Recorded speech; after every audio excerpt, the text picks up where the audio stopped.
ওম শান্তি।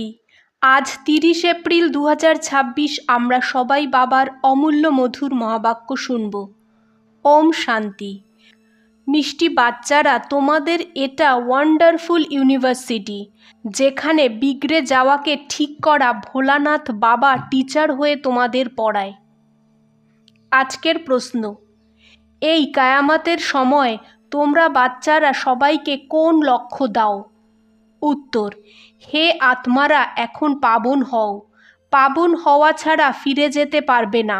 আধাকল্পের যে রোগ লেগেছে তার থেকে মুক্ত হওয়ার জন্য তোমাদের 7 দিনের ভাট্টিতে বসাই।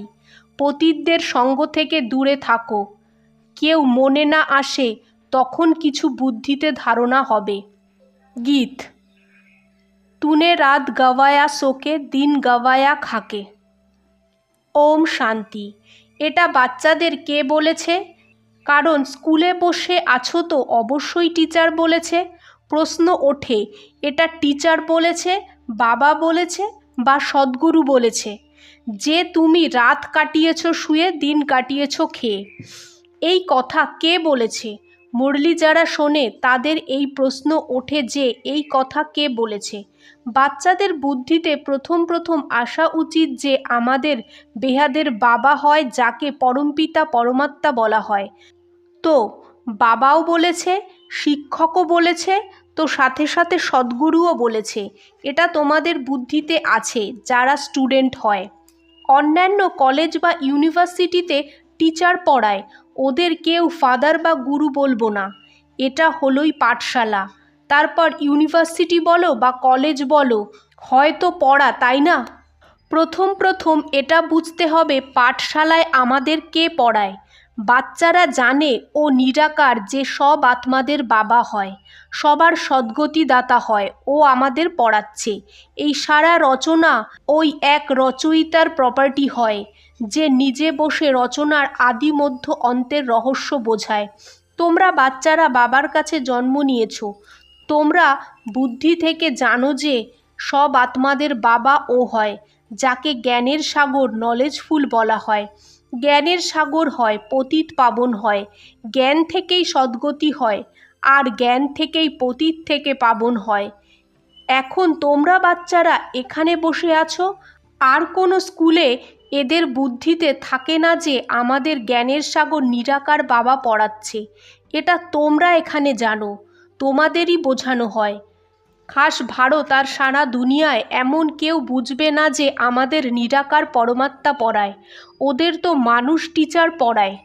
আর এমন জ্ঞানও নেই যে বোঝে আমরা আত্মা। আত্মাই পড়ে, আত্মাই সব কিছু করে। এই চাকরি আত্মা করে ওই অর্গ্যানস দ্বারা। ওরা তো ভাবে আমি ঝট করে নিজের নাম রূপ মনে পড়ে যায়। আমরা এই কাজ করি, এমন করি, শরীরের নামই মনে পড়ে যায়, কিন্তু এটা রং হয়। তোমরা তো প্রথমে আত্মা, তাই না? পরে এই শরীর নিয়েছো। শরীরের নাম বদলাতে থাকে, আত্মার নাম তো বদলায় না। আত্মা তো একটাই হয়। বাবা বলেছে আমি আত্মার একটাই নাম হলো শিব। এটা সারা দুনিয়া জানে। বাকি এত সব নাম শরীরের উপর রেখে দিয়েছে। শিব বাবাকে তো শিবই বলা হয়। ওনার কোনো শরীর দেখা যায় না, মানুষের উপর নাম হয়। আমি আমাকে এই টিচার পড়াচ্ছে, নাম তো হবে, তাই না? বাস্তবে আত্মা শরীর দ্বারা টিচারের কাজ করে, ওদের আত্মাদের পড়ায়। সংস্কার আত্মার হয়, অর্গ্যানস দ্বারা পড়ায়, পার্ট বাজায় সংস্কার অনুসারে। কিন্তু দেহের যে নাম আছে তার উপর সব ধান্দা আদি চলে। এটা তোমরা বাচ্চারা জানো, আমাদের নিরাকার বাবা পড়ায়। তোমাদের বুদ্ধি কোথায় চলে গেছে? আমরা আত্মারা ওই বাবার হয়েছি। আত্মা বোঝে নিরাকার ফাদার এসে আমাদের এই সাকার দ্বারা পড়ায়। ওনার নাম হলো শিব। শিব জয়ন্তীও পালন করে। শিব তো হলো বেহাদের বাবা, ওনাকেই পরমপিতা পরমাত্মা বলা হয়। ও সব আত্মাদের বাবা হয়। এখন ওনার জয়ন্তী কিভাবে পালন করে? আত্মা শরীরে প্রবেশ করে বা গর্ভে আসে, ওপর থেকে আসে, এটা কেউ জানতে পারে না। ক্রাইস্টকে ধর্মস্থাপক বলা হয়। ওনার আত্মা প্রথম প্রথম উপর থেকে আসবে, শতপ্রধান আত্মা আসে। কোনো বিকর্ম করা নেই। প্রথমে শতপ্রধান, তারপর শতরজতমতে আসে, তখন বিকর্ম হয়। প্রথমে আত্মা যখন আসবে, শতপ্রধান হওয়ার কারণে কোনো দুঃখ ভোগ করে না। আধা টাইম যখন পূর্ণ হয়, তখন বিকর্ম করতে শুরু করে। আজ থেকে 5,000 বছর আগে বরাবর সূর্যবংশী রাজ্য ছিল, আর সব ধর্ম পরে এসেছে। ভারতবাসী বিশ্বের মালিক ছিল। ভারতকে অবিনাশী খণ্ড বলা হয়, আর কোনো খণ্ড ছিল না। তো শিববাবা হলো বিগড়ে যাওয়াকে ঠিক করা। ভোলানাথ শিববাবাকে বলা হয়। মহিমা শুধু এক শিবের হয়, যে বিগড়ে যাওয়াকে ঠিক করে। বলে যে আমি সাধারণ বুড়ো শরীরে আসি, ইনি 84 জন্ম পুরো করেছেন, এখন খেলা পুরো হয়েছে। এই পুরনো শরীর, পুরনো সম্বন্ধ সব শেষ হয়ে যাবে। এখন কাকে মনে করব? শেষ হয়ে যাওয়া জিনিসকে মনে করা হয় না। নতুন বাড়ি হয়তো পুরনো থেকে মন সরে যায়, এটা হলো বেহাদের কথা। সবার সদ্গতি হয়, অর্থাৎ রাবণের রাজ্য থেকে সবাই ছাড়া পায়। রাবণ সবাইকে বিগড়ে দিয়েছে। ভারত একদমই কাঙাল ভ্রষ্টাচারী হয়। লোকে ভ্রষ্টাচার মানে বোঝে যে কারাপশান, অ্যাডাল্টেশন, চুরি, ঠকানো। কিন্তু বাবা বলে প্রথম ভ্রষ্টাচার হলো পতিত হওয়া। শরীর বিকার থেকে জন্মায়, তাই একে বিশেষ ওয়ার্ল্ড বলা হয়। সত্যযুগে ভাইসলেস ওয়ার্ল্ড হয়। আমরা সত্যযুগে প্রবৃত্তি মার্গের দেবী দেবতা ছিলাম। বলে যে পবিত্র হলে বিকার ছাড়া বাচ্চা কিভাবে হবে? বলো আমরা আমাদের রাজধানী বাহুবল দ্বারা না, যোগবল দ্বারা স্থাপন করি। তাহলে কি যোগবল দ্বারা বাচ্চা হতে পারে না? যখন কি হয় ভাইসলেস ওয়ার্ল্ড, পবিত্র গৃহস্থ আশ্রম, যথা রাজারানী সম্পূর্ণ নির্বিকারী তথা প্রজা। এখানে হলো সম্পূর্ণ বিকারী। সত্যযুগে বিকার হয় না। সত্যযুগকে বলা হয় ঈশ্বরীয় রাজ্য, ঈশ্বর বাবা স্থাপন করা। এখন তো হলো রাবণ রাজ্য। শিব বাবার পুজো হয়, যে স্বর্গ স্থাপন করেছে। রাবণ যে নরক বানিয়েছে, তাকে জ্বালানো হয়েছে। দাপর থেকে শুরু হয়েছে, এটাও কেউ জানে না। এটাও বোঝার ব্যাপার।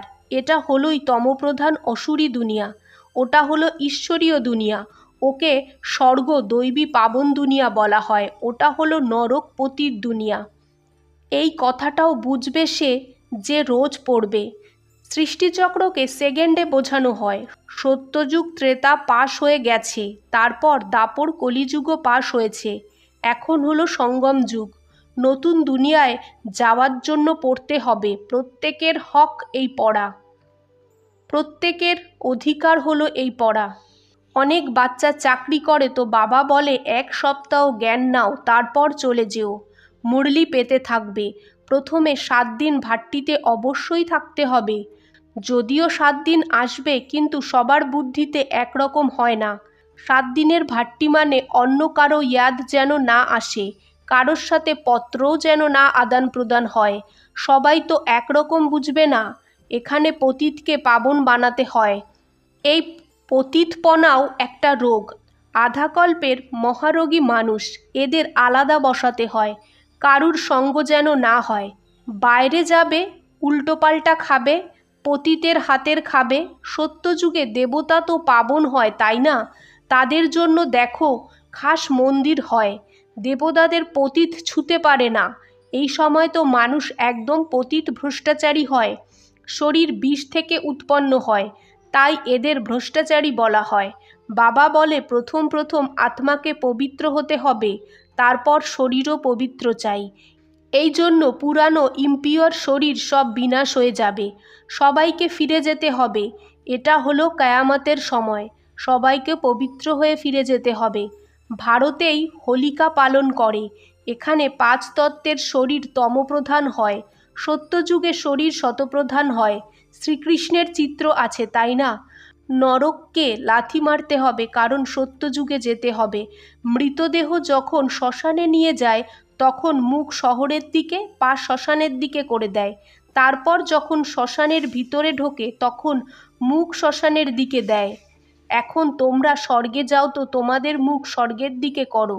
শান্তিধাম আর সুখধাম পা দুঃখধামের দিকে আছে। এগুলো তো সব মৃতদের কথা। এখানে তো পুরুষার্থ করতে হয়। সুইট হোমকে ইয়াদ করতে করতে তোমরা আত্মারা সুইট হোমে চলে যাবে। এটা হলো বুদ্ধির প্র্যাকটিস। এটা বাবা বসে সব রহস্য বোঝায়। তোমরা জানো এখন আমরা আত্মাদের ঘরে যেতে হবে। এটা পুরনো শরীর, পুরনো দুনিয়া। নাটক শেষ হয়েছে, মানে 84 জন্মের পার্ট বাজিয়েছ। এটাও বুঝিয়েছি যে সবাই 84 জন্ম নেয় না। যারা পরে আসে, অন্য ধর্মে আসে, অবশ্যই তাদের কম জন্ম হবে। ইসলামীদের থেকে বৌদ্ধদের কম, খ্রিস্টানদের তার থেকে কম। ক্রাইস্টের 2000 বছর হবে তো ওনার কত জন্ম হবে? অর্ধেক থেকেও কম হয়ে যাবে। হিসাব হয়, তাই না? এতে কে কত এটা অ্যাকুরেট বলা যায় না। এই ব্যাপারে ডিবেট করে বেশি টাইম নষ্ট করো না। তোমাদের কাজ হলো বাবাকে ইয়াদ করা। ফালতু কথায় বুদ্ধি যাওয়া উচিত না। বাবার সাথে যোগ লাগানো, চক্রকে জানা, বাকি পাপ নষ্ট হবে ইয়াদ থেকে। এতেই পরিশ্রম হয়।